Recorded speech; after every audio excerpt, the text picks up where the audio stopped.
aquí en el protocolo donde van a aparecer distintos números, ¿ya? A mí el número no me interesa que el número se lo aprenda, sino que el concepto de ese parámetro, ¿cierto? Si es mayor, si es intermedio, si es menor, eso es lo que ustedes tienen que tener en cuenta en función de lo que nosotros queremos visualizar.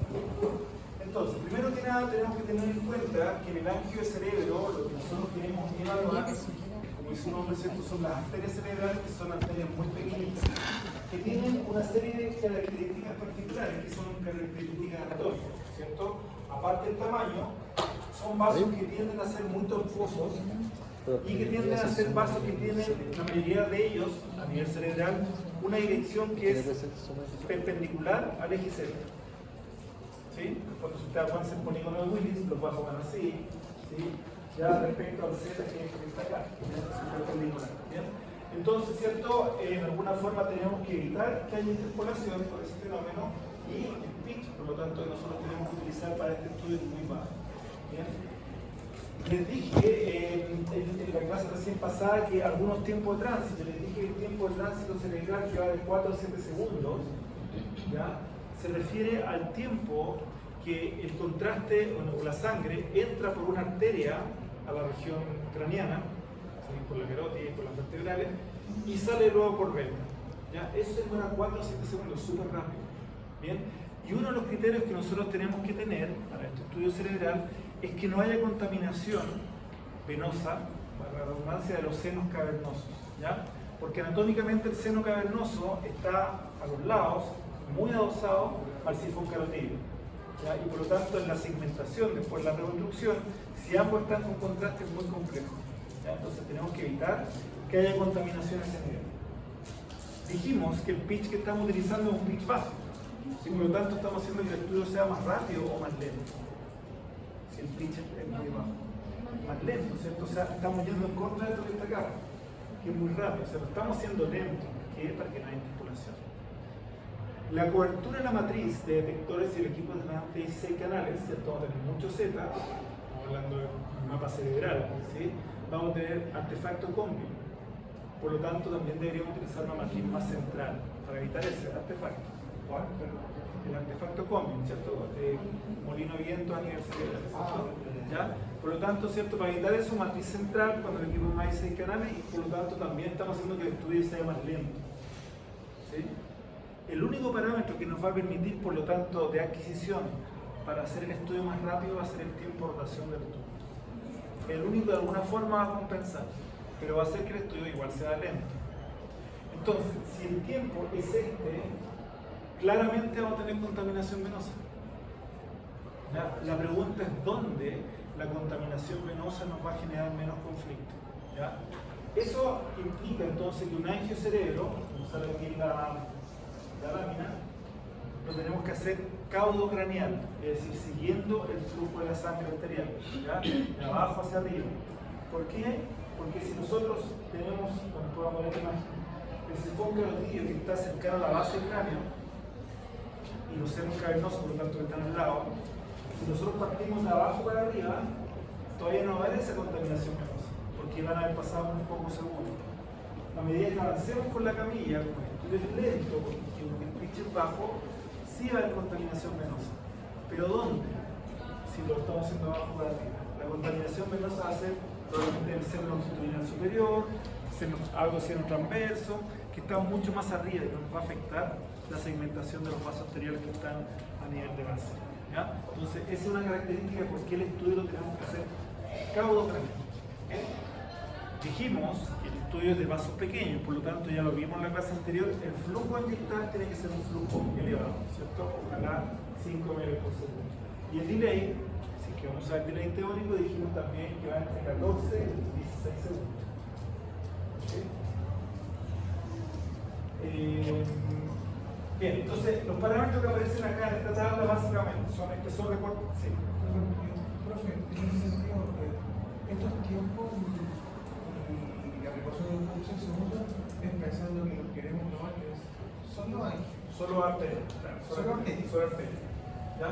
Entonces, ¿dónde, como es tan rápido, igual vamos a tener contaminación de vena? ¿Dónde la vena nos va a afectar menos en la visión del mapa arterial? Arriba, porque el polígono está acá abajo, está allá arriba. ¿Ya? Entonces, por eso lo vamos a hacer caudocraneal. ¿Ya? Los parámetros que aparecen aquí, entonces numéricamente, a mí lo que me interesa entonces es que ustedes entiendan que si el vaso es un vaso pequeño, el espesor de corte que vamos a utilizar va a ser fino, ¿cierto? Porque los vasos son pequeños. El pitch que vamos a utilizar, que tiene que ver con la velocidad de la camilla, ¿cierto? La rotación del tubo, todo eso, tiene que ser un pitch bajo, digamos, más adelante, ¿ya? Lo estamos haciendo más lento y por lo tanto el único parámetro que nos va a ayudar a hacerlo más rápido es la rotación del tubo. ¿Bien? Los flujos, menos canales, acá hay 4 canales, 64, 4 o 5 metros por segundo. Realmente 5 metros por segundo por lo que vimos en la clase de presentación. ¿Bien? Fíjense que acá dice que el delay es 14,6 segundos, pero podríamos usar bonus tracking. ¿Ya? Y el bonus tracking, la idea, como lo vimos anteriormente, no bonus test, porque ese volumen previo va a contaminar el seno cavernoso. Ya el bonus tracking tiene que ser idealmente de donde ustedes planifiquen partir la hélice. Si ustedes van a planificar partir a nivel de C1 aproximadamente, ¿cierto? Hacia arriba, el bonus tracking lo deberían hacer ahí mismo, para que no haya un desfase de tiempo que la camilla se mueva de donde está haciendo el nuevo cine a donde está empezando la hélice. ¿Ya? Por ejemplo, vamos más adelante, un ángel por TEP. En muchos lados, ¿cierto? Cuando lo hacen con bonus tracking, miden, hacen el nuevo cine o el ROI, ponen el ROI en la vena cava superior. Queremos que la arteria pulmonar tenga un contraste. ¿Por qué lo ponemos en la cava superior? Porque le estamos dando el tiempo que el contraste avance y llegue a la circulación menor, ¿cierto? Pero lo estamos midiendo acá arriba en la mitad del tórax, hasta la cava superior. Y luego la camilla tiene que avanzar al inicio de la hélice. Puede ser base pulmonar o ápice petegoso. Ese tiempo que la camilla se mueve es un tiempo ciego, que ningún equipo nos dice cuánto se va a poner. Y de repente nos encontramos con sorpresa y pasan 10 segundos, la camilla se mueve y recién empieza la hélice. Entonces todo eso fue la falla. Por lo tanto, si ustedes van a hacer el bonus tracking, ¿cierto? La idea es que el bonus tracking lo hagan lo más cercano posible a donde ustedes planificaron que va a partir la hélice, para que no haya ese desfase de tiempo porque la camilla se mueve. Entonces, si aquí vamos a partir de caudo craneal a nivel de C1 por debajo de la base cráneo, deberíamos hacer el bonus tracking a ese mismo nivel, ¿cierto? Para evitar este desfase de tiempo. ¿Ya? Eso lo usamos, ¿cierto?, cuando este tiempo sabemos que no se va a cumplir, porque el paciente es muy viejito, porque es un niño pequeño, porque es un paciente con cardiopatía, etc. ¿Ya? Si no, podemos usar estos tiempos también. Bien, alto flujo de inyección, ya aquí, cobertura matriz central, ¿cierto? Sobre el cilindro de maíz y canales para evitar el molino de viento. Tiempo retardo, ya lo vimos, 14,6 segundos para los pacientes que están dentro de ese rango. Volumen, acá dice 60-80, pero en la actualidad nosotros tendemos a usar volumen de 50 ml. Los estudios son mucho, los digo que es más bajo, pero 50 ml es más que suficiente. Menor pitch posible, ya digamos por qué, pero va a hacer que el estudio sea más lento. Ya que decisión cabo local. Entonces fíjense cómo en este estudio ya la visualización de lo que estamos viendo, fundamentalmente todavía no se ve el tejido cerebral, no, porque esto no es para el cerebro, es para el vaso sanguíneo, ¿cierto? Ventana geográfica, vemos acá la arteria basilar y ahí vemos la carótida interna, ¿cierto? Ya a nivel del segmento del sifón carotídeo. Ya ahí lo tenemos, ¿cierto? Y vemos el contraste, lo mismo que acá, sifón carotídeo derecho e izquierdo. Solamente el contraste en la arteria y lo que está afuera, seno cavernoso, no se ve contrastado. O sea, todavía no llega el contraste. ¿Por qué? Porque partimos de la base. A nivel del polígono también vemos solamente las arterias, no vemos, ¿cierto?, las venas que pueden ver la arteria. Fíjense lo que ocurre acá. ¿Ah? Acá vemos el polígono claramente, ¿ya? Vemos que acá está el polígono y vemos que hacia atrás está mucho más arriba, ¿cierto? Vemos seno transverso ya contrastado, vemos seno longitudinal superior ya contrastado, pero a ese nivel da lo mismo. ¿Por qué? Porque lo que me interesaba estaba acá abajo. ¿Sí? Aquí ya no tenemos la contaminación del seno cavernoso. ¿Ya? Entonces, por eso cabo craneal. Sí o sí van a tener contaminación venosa, porque dijimos que el tiempo es de 4 a 7 segundos. Y el estudio lo estamos haciendo lento por el tiempo. Entonces, el cabo craneal evitamos que en el polígono tengamos contaminación. ¿Claro? Sí.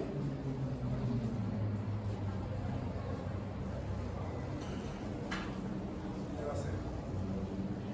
Entonces, recuerden lo que ustedes ustedes van a estudiar, si ustedes van a hacer una angio, recuerden que una angio es arterial, ¿sí? Es lo mismo que decir una fase arterial precoz. Y por lo tanto, si el estudio es para eso, dijimos tiempo de tránsito, el delay 14, 16, 14 segundos, recuerden el flujo de 4 a 5, cuando 14, cuando 16. ¿Se acuerdan dentro de este rango? 14, 16. 16 más flujo más lento, 14 más flujo más Claro, que se inyecta más rápido el contraste más lento, ¿cierto? Entonces, por eso el rango, ¿ya? Para esos 4 segundos. Volumen, digo 4 canales, 60, 80 metros. Dijimos más canales, nosotros indicamos 50 metros de contraste y más cosas. Ya para un angio de cerebro. Si el estudio es ahora para ver un TAC de cerebro, por eso es parenquimatoso, igual vamos a ver vasculatura, tanto arterial como venosa, el delay va a ser 90 a 180 segundos. Por lo tanto, un TAC de cerebro con contraste, el delay de 90 a 180 segundos. Y el volumen siguen siendo los mismos 50 metros. Recordemos que a nivel cerebral, el gasto cardíaco es un 15 a 20%, que impulsa el corazón, 20% se da a la cabeza por la actividad que tiene, ¿sí? Por lo tanto, en ese retorno venoso, parte un porcentaje mínimo en los primeros segundos, ¿cierto? El primer minuto se va a empezar a eliminar por riñón, el resto va a seguir siendo expulsado por el corazón. Y le dan un porcentaje, 20% va a seguir yendo a la cabeza. Entonces uno dice, ¿por qué a los 90, 180 segundos yo hago el barrido, donde yo voy a ver, qué sé yo, pero voy a seguir viendo el polígono 1 con contraste? Dice no, porque sigue el contraste siendo expulsado por el corazón, ¿verdad? Pero ahora ya hay un contaminación de venas, qué sé yo. ¿Bien? Entonces, eso es para el cerebro con contraste. Y en algunos casos nos pueden pedir una angiovenosa, que estamos acá, para evaluar trombosis senovenosa, ya que cada vez más frecuente en la población, y hay un retardo de inyección de 180 a 300 segundos, ¿ya? Donde vamos a ver solamente los senos venosos contrastados.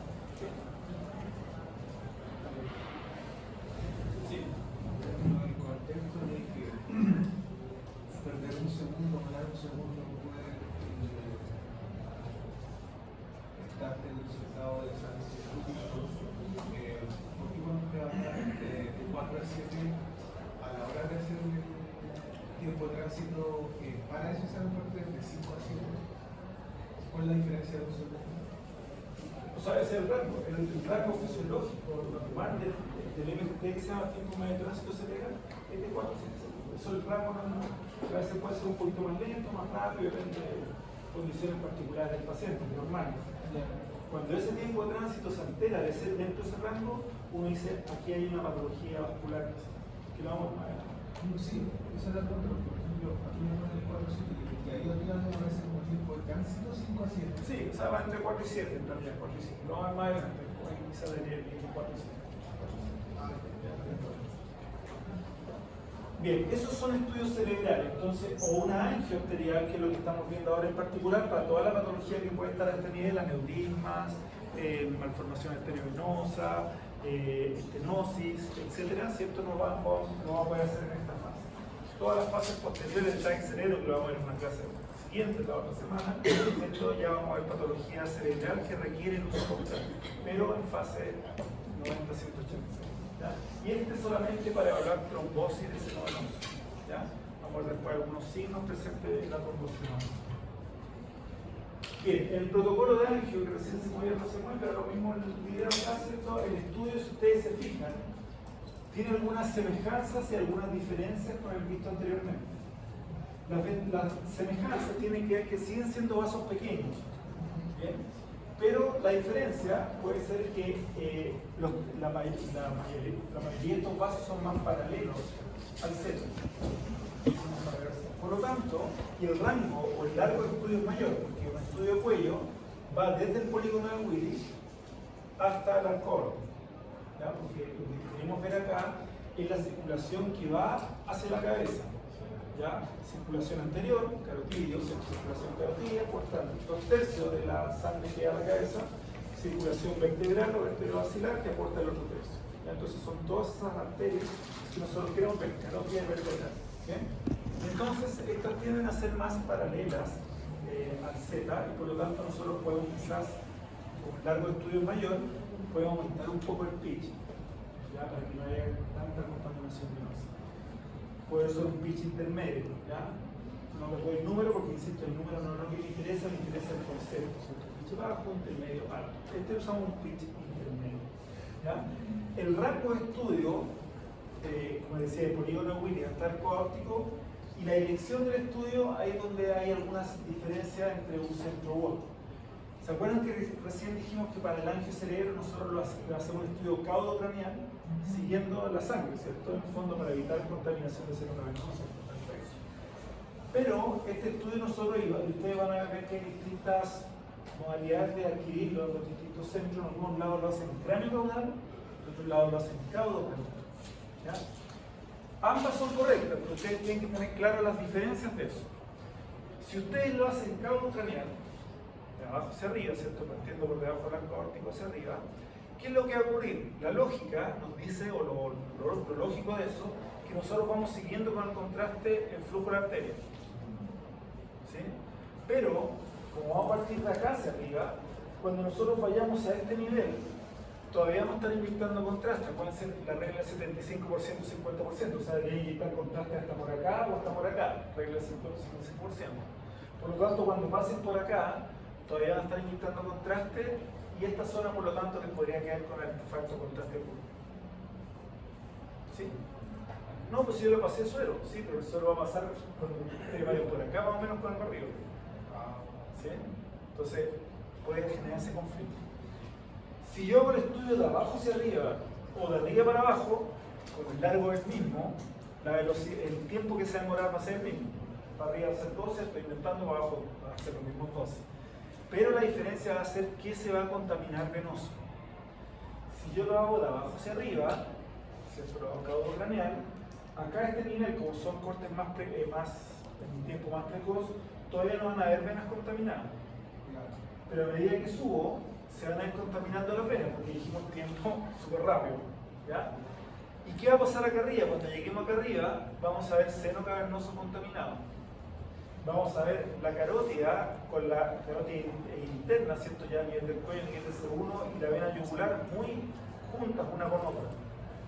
¿Bien? Porque dimos el tiempo a que ya la vena venga con contraste. ¿Okay? Entonces tiene sus ventajas, tiene sus desventajas. Si lo hacemos ahora cráneo caudal, ¿ya? Vamos en contra del flujo sanguíneo, ¿sí? Pero, ¿qué está ocurriendo? Le estamos dando el tiempo a que, como estamos partiendo acá arriba hacia abajo, vamos a demorar más tiempo en llegar a esta parte de abajo, obviamente, si partimos acá arriba. Por lo tanto, cuando lleguemos acá abajo, la solución salina ya va al lado. Y por lo tanto ya vamos a tener artefacto contraste puro. Vamos a tener contaminación venosa acá abajo, claro, porque el tiempo era el mismo, ¿cierto? Pero acá abajo, anatómicamente, tenemos la carótida común, ya no es interna o externa, ¿sí? Y tenemos la yugular interna, que son dos vasos de calibre grande, que es más fácil segmentarlos, que habrían que estar más pegaditos, ¿cierto? Entonces igual va a haber contaminación venosa, pero en vasos que va a ser más fácil su separación. ¿Ya? Entonces ambas opciones, insisto, ambas son correctas. Pero si ustedes, por ejemplo, tuvieran un paciente que le piden un angiotac de cuello porque piensan que la lesión está en el origen de los vasos supraórticos, hay que hacerlo porque el artefacto contraste puro no nos va a dejar ver adecuadamente esos vasos, ¿cierto? El origen. Y si tiene una estenosis o cualquier cosa, no la vamos a hacer. Entonces, bueno, estos números los paso rápido, pero se los voy a mostrar después acá en esta lámina que está acá. Aquí entonces el estudio puede ser cráneo caudal o caudocraneal, ¿ya? El estudio entonces también con un alto flujo de inyección, 4 o 5 veces por segundo, lo mismo. La cobertura es relativa, en este caso aquí podríamos usar cobertura completa porque puede ser que el combi es más marcado al cerebro, no tanto el cuello casi no, ¿ya? Por la estructura de la cabeza, ¿ya? Entonces podríamos usar una cobertura completa si dentro del estudio de cuello le estamos dando más énfasis a los vasos extracraneanos y no a los intracraneanos, ¿ya? Si hay intracraneanos que hacen dentro del cerebro.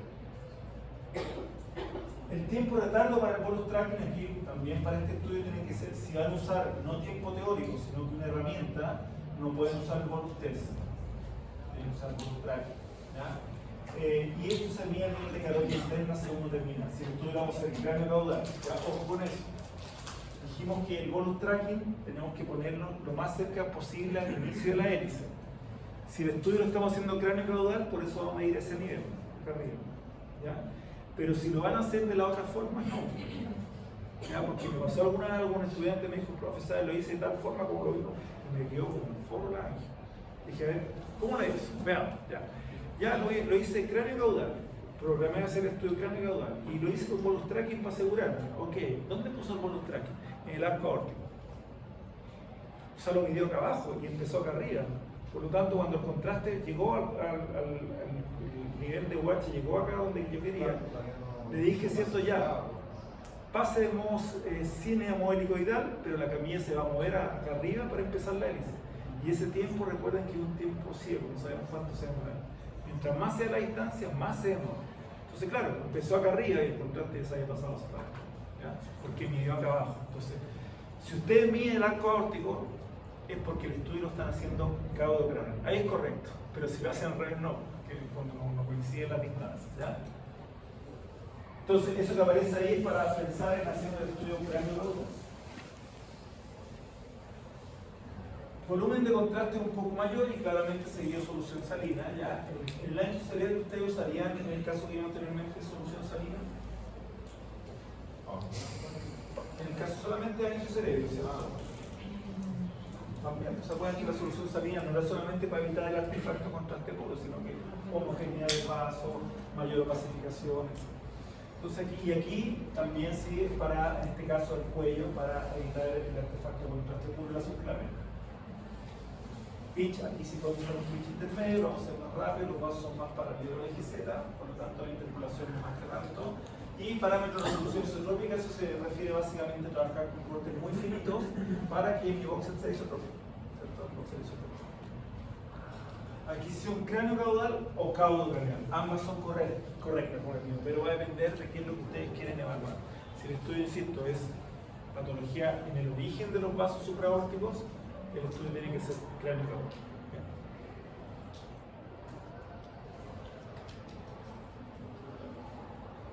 Entonces acá ustedes, ¿cierto? En la imagen, ustedes pueden evaluar mejor acá, ¿cierto? Si el estudio lo hacemos cráneo caudal, fíjense cómo efectivamente los cortes superiores, como partimos de arriba hacia abajo, vamos a tener arterias con contraste y la vena que está ahí, por ejemplo, al lado, muy pegadita, no se ve con contraste, ¿cierto? Arteria, la vena casi no se ve.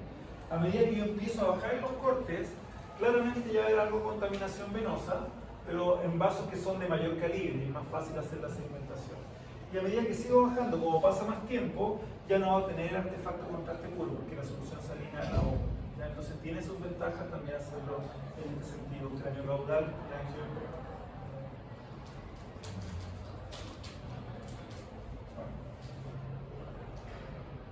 En este caso, ¿cierto? O en estos casos, claramente el estudio sí o sí lo tiene que ser cráneo caudal, ¿cierto? Si aquí el paciente tiene una estenosis marcada, ¿cierto? De la subclavia izquierda, el estudio no puede hacer caudo craneal, porque cuando pasen a este nivel va a haber artefacto contraste puro y puede que le enmascare esa zona.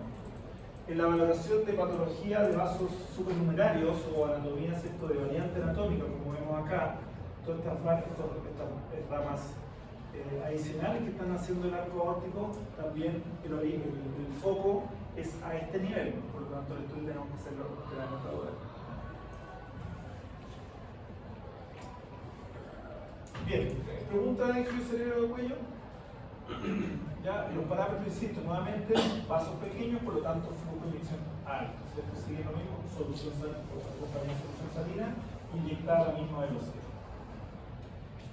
Bueno, lo que aparece acá, ¿cierto? Aparece un tag de cerebro sin contraste y en este tag de cerebro nosotros queremos evaluar, y para ver qué es lo que ocurre, si el paciente tiene algún signo asociado a la clínica neurológica por la cual viene el paciente. ¿Ya? Y si ustedes se fijan, la imagen se limita a primera vista normal para un tag de cerebro sin contraste, sin embargo aparecen estas hiperdensidades de acá. ¿Ya? Esa hiperdensidad de ahí que se ve ahí, que no se ve al otro lado, ¿cierto? Es un signo. ¿Ya? Un signo de que una arteria, ese nivel, el signo de esa arteria siciliana en este caso, hiperdensa. Así, esto está sin contraste. Podría verse ese vaso hiperdenso. ¿Ya? Ese es un signo indirecto de que hay una oclusión de la arteria. ¿Bien? Indirecto. Hay un signo directo que si ustedes comparan ambos lados, aquí veo estos surcos, ¿cierto? Y en este caso se ve menos surco. Eso se llama, es un signo directo, se llama emborronamiento de cisuras, ¿ya? Producto de un edema que se llama edema vasogénico, perdón, edema citotóxico. ¿Ya? Bien, entonces, ¿Cuál es el que se ya, este lado está patológico. ¿Ya? ¿Ya? Porque este es un signo, como le digo, indirecto, que es de la arteria hipertensa y está sin contraste. Un paso sanguíneo no se ve. ¿Cómo se llama esa? ¿Ah? ¿Cómo se llama cuando te diste la arteria anterior? Arteria cerebral, en este caso silviana, porque puede ser arteria cerebral media también, que sea hipertensa. Ese se llama el signo. Signo de la arteria cerebral hipertensa. ¿Ya? Es un signo indirecto de una oclusión arterial. Porque también va a haber otro signo, que se conoce como signo de la cuerda, que es un signo de una oclusión venosa, como vemos en la trombosis venosa. Y el otro signo, que es un signo directo, es el emborronamiento de cisuras. ¿Ya? Está dado por el edema citotóxico. Eso ustedes lo vieron en patología, ¿no? ¿Han visto lo de edema citotóxico?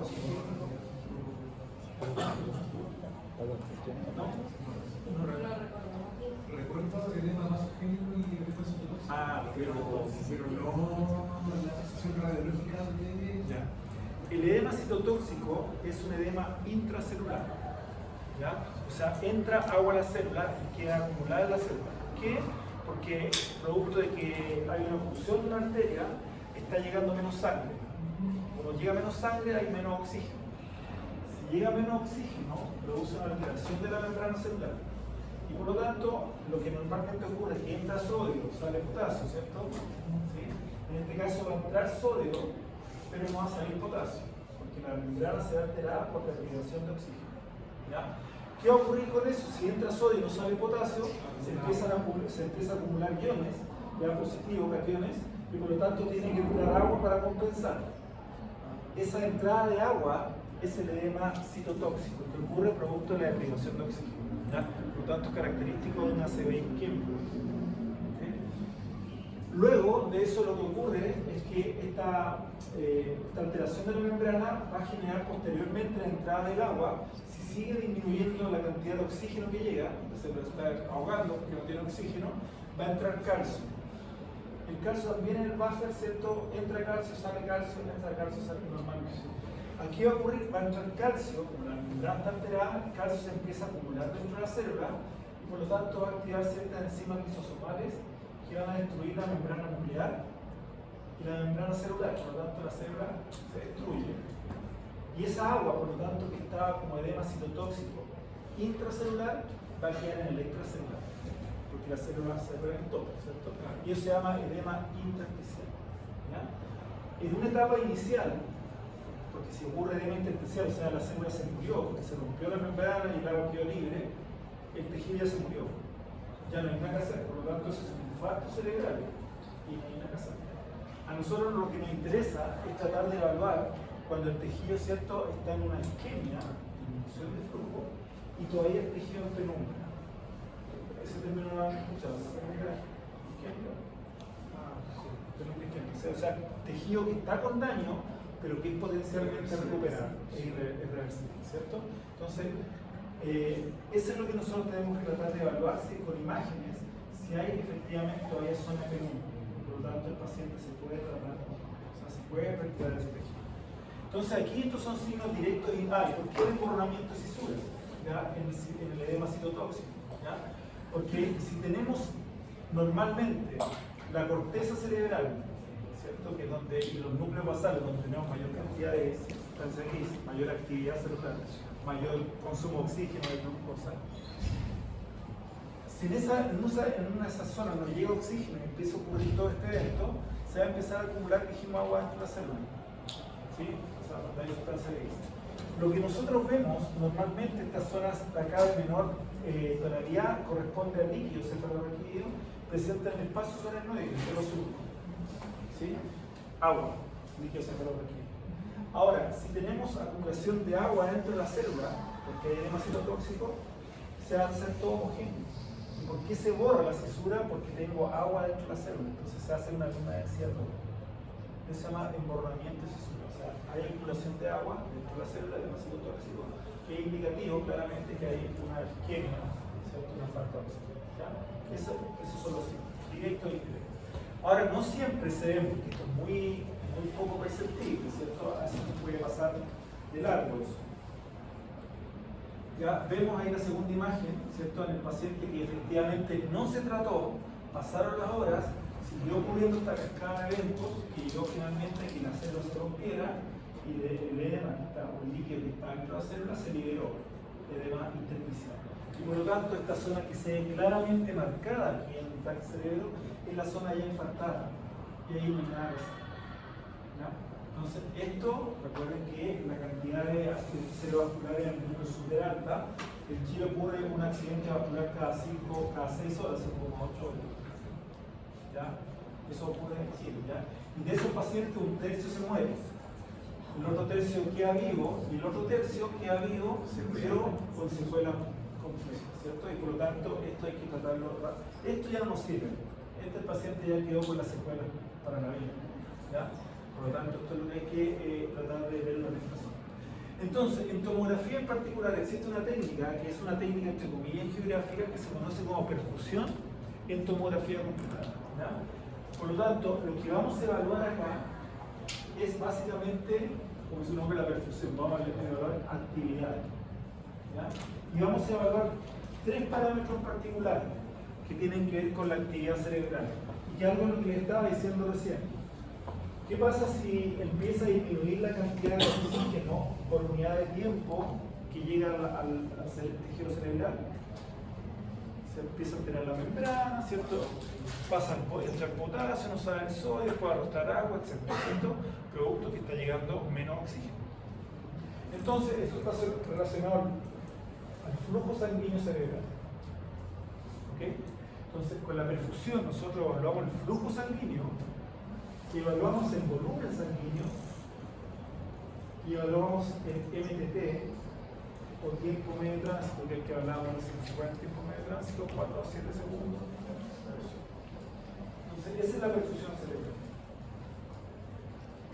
Entonces, la perfusión cerebral tiene que ver efectivamente con este arrastre de sustancias, ¿cierto?, entre un espacio y otro a través de una membrana, y que en el caso del paciente con isquemia está afectado y hace que disminuya el flujo finalmente, ¿cierto?, que disminuye el flujo al alterar la membrana y este arrastre de líquido dentro de la célula. Entonces, lo que hablamos con este estudio es un estudio funcional más que un estudio anatómico. Evaluamos flujo sanguíneo, ¿ya? Y por lo tanto, las zonas que nosotros debiésemos evaluar es en aquellas zonas donde más flujo sanguíneo hay a nivel cerebral. Y claramente va a tener mayor flujo, mayor actividad donde haya más células, es decir, donde haya sustancia gris, corteza cerebral, núcleo basal. ¿Ya? Son las zonas donde mayor actividad y por lo tanto, si hay una disminución del flujo, son las zonas que primero se ven afectadas, corteza o núcleo basal, que tienen más. La sustancia blanca no se ve afectada prácticamente. Y esto está relacionado a los flujos. Vemos cómo efectivamente ciertas estructuras de sustancia gris tienen un mayor flujo. Que si este disminuye, son las que primero se ven afectadas frente a una disminución del flujo.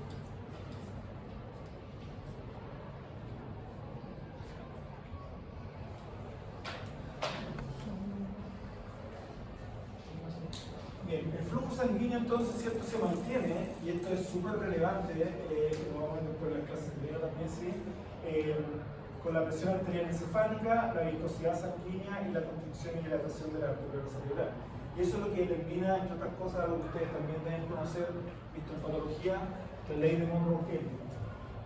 ¿Ya? La ley de Monro-Kelly, de alguna forma, lo que nos dice es que ustedes pueden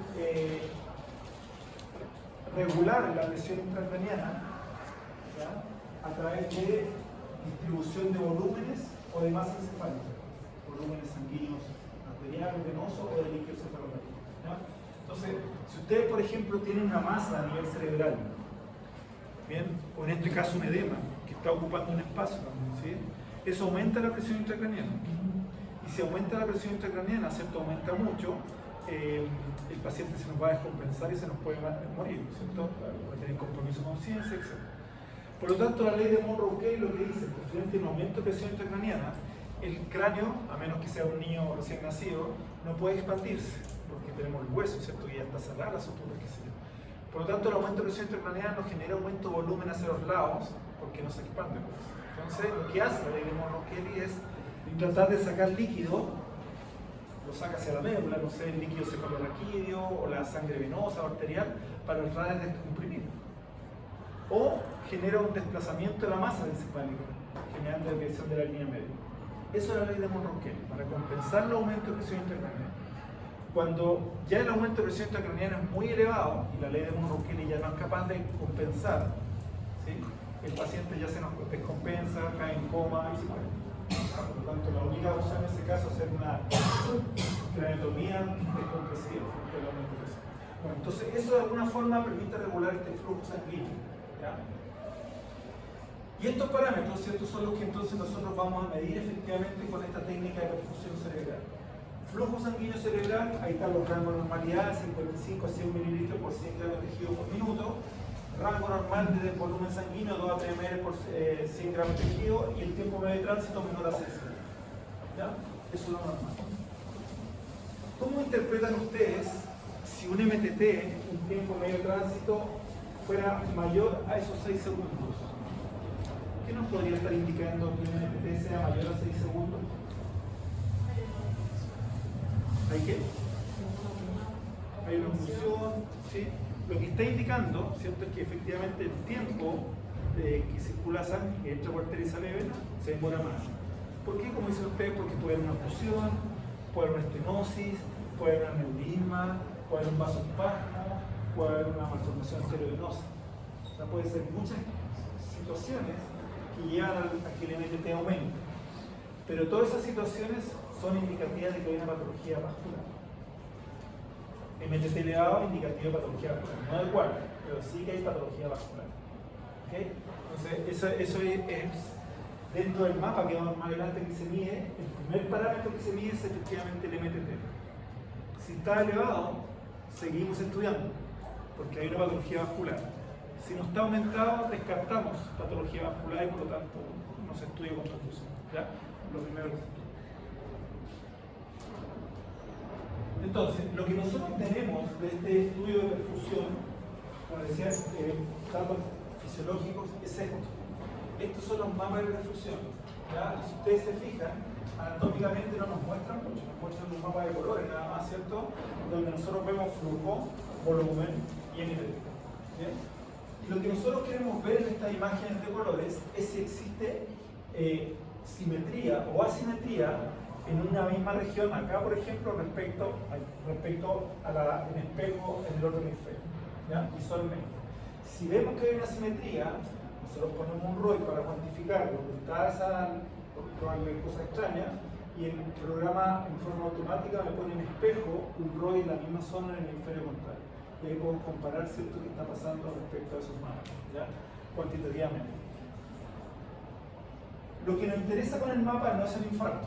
Al infarto dijimos no hay nada que hacer, porque tenemos que tratar de encontrar la zona de penumbra isquémica. Y ese esquema que aparece ahí de alguna forma explica eso. Si nosotros tenemos una disminución de flujo sanguíneo,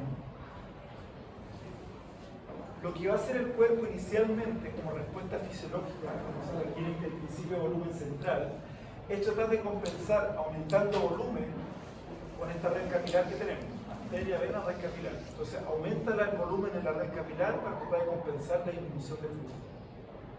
¿Ya? Cuando ocurre esa situación, por lo tanto, porque hay una compensación fisiológica del cuerpo, está disminuyendo el flujo. Dijimos que eso nos genera menos oxígeno. Pero la respuesta del cuerpo es, bueno, aumento el volumen por esa red capilar. Cuando ocurre esta situación, disminución de flujo, aumento de volumen y MTT elevado, porque dijimos que es una condición de patología vascular, esa combinación se traduce como penumbra isquémica. Por lo tanto, ese tejido todavía se puede recuperar. Esa es la importancia de medir esto. ¿Ya? Penumbra isquémica, el paciente se le puede dar un tratamiento trombolítico y el tejido se recupera completamente y no queda con daño neurológico, nada. ¿Ya? Recordar que esa ventana terapéutica que al paciente le dan droga trombolítica es de 6 horas, cuando es un tratamiento trombolítico químico. Es decir, si un paciente tiene una clínica de daño neurológico, producto de un ACV isquémico, le pueden dar este tratamiento hasta 6 horas desde que empezó el evento. Si le dan la droga química, ¿cierto?, por arteria o vena, después de eso hay una alta probabilidad que el paciente tenga una hemorragia cerebral masiva. De ahí complejo, el paciente se nos va a morir. Es una ventana terapéutica muy corta, hay que actuar rápidamente frente a eso. En algunos lados, ya donde hay protocolos stroke más avanzados, existen pabellones acondicionados que permiten hacer trombectomía mecánica, ¿ya? Y en ese caso la ventana terapéutica puede ser de hasta 24 horas. Trombectomía mecánica hasta 24 horas, trombectomía o trombolisis química hasta 6 horas. Entonces hay que actuar rápido. Entonces, pónganse en ese caso, que ojalá no les pase a un familiar de ustedes, pero es una patología muy frecuente. O sea, ocurre cada 6 horas en Chile. ¿Ya? Y por lo tanto, si nosotros tenemos algún familiar que tiene alguna clínica neurológica, no sé, está con problemas para hablar, tiene problemas visuales, qué sé yo, no lo mandemos al abuelito, ¿cierto? No lo mandemos a casa. Llevémoslo rápidamente a un centro porque probablemente todavía tiene tratamiento. El otro día ya no va a tener número, ya va a quedar con ese daño permanente. Entonces, el protocolo stroke es un protocolo, ¿cierto?, que siempre nosotros tenemos que somos de la área de salud, tenemos que tratar de expandirlo porque puede salvar. Como les digo, puede que el paciente quede vivo, pero va a quedar con una movilidad importante, con un daño neurológico permanente, ya no puede seguir trabajando con todo lo que socialmente se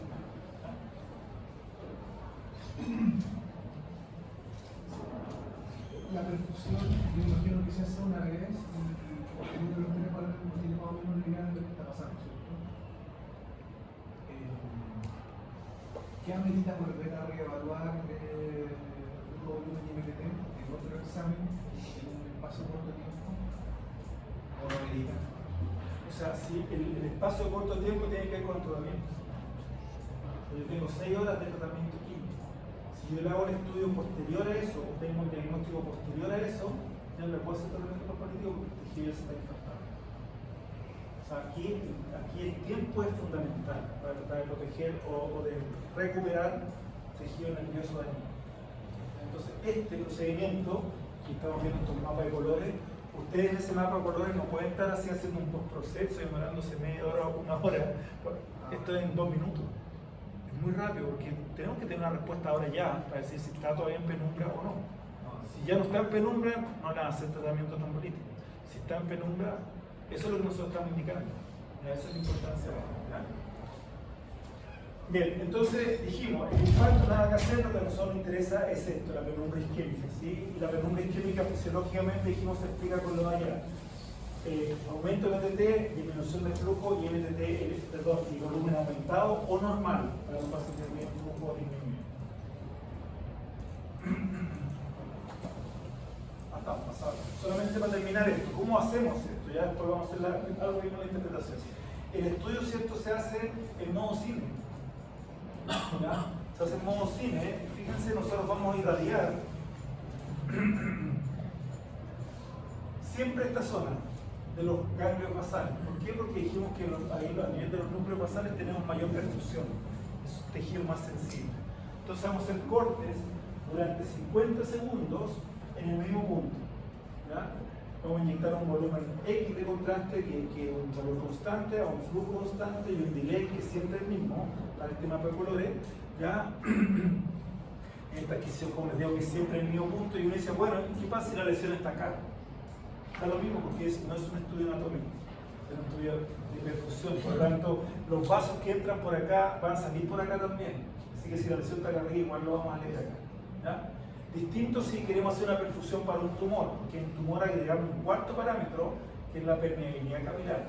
Y ahí, para el tumor, sí, en el fondo tenemos que hacer los cortes del cine en dónde está el tumor, en el particular. Pero aquí estamos viendo, en el caso de ACV isquémico, la permeabilidad capilar no se ve. Entonces, ¿qué hacemos? ¿Cierto? Vamos a inyectar contraste, un volumen 49 ml de contraste, así de preciso, ¿ya? 49 ml de contraste, y vamos a empezar a hacer los cortes, vamos a esperar 5 segundos de delay, y por lo tanto las primeras imágenes cortes siempre el mismo punto.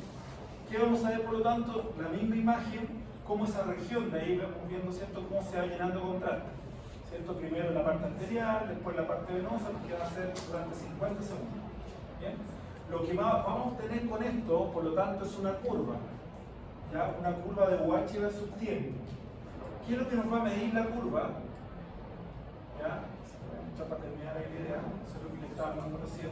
Lo que nos va a mostrar la curva es una pendiente, la pendiente de la curva que está indicando el flujo sanguíneo cerebral. ¿Bien? Un área bajo la curva, ya que es lo que se está midiendo también con el programa, que nos mide volumen sanguíneo cerebral. El tiempo entre que la pendiente aumenta, o sea, acá aumentó y donde terminó la pendiente, ese es el MTT, el tiempo medio de tránsito. ¿Ya? Y el tiempo que se demoró en llegar acá al peak máximo se llama time to peak, pero eso lo usamos para medición fisiológica. ¿Ya? Entonces, pendiente es el flujo sanguíneo cerebral, el área abajo es el time to peak, el área bajo la curva el volumen sanguíneo cerebral y la distancia entre ambas pendientes y el tiempo. Eso es lo que nosotros medimos. ¿Qué hacemos después? Me vuelvo a una lámina anterior. Lo único que nosotros hacemos es poner un ROI en una arteria y en una vena. Al azar, da lo mismo si tiene lesión o no tiene lesión. Dentro de la imagen que busco una arteria cualquiera y pongo un ROI dentro, aquí se ve grande, pero un ROI dentro que tiene que tener máximo 10 píxeles contenido dentro del ROI. ¿Ya? Que el equipo nos va a decir que 15 píxeles del ROI, entonces que sea más chico, que tenga 10 píxeles. El equipo automáticamente para la arteria pone un ROI en espejo, en el hemisferio contrario, ¿cierto? Esa misma zona, y nosotros ponemos un segundo ROI en la vena, que generalmente uno elige un seno venoso que son más grandes, más fáciles de identificar. Eso nos va a dar curvas, una curva arterial y una curva venosa. Esto lo estamos haciendo muy rápido, tenemos que hacerlo muy rápido esto porque tenemos que tener una respuesta rápida para ver si hay tejido en penumbra. Bueno, ahí está lo que les explicaba recién, ¿cierto? Los flujos, ¿cierto? El flujo disminuido, el volumen normal aumentado y el MTT elevado es indicativo de penumbra.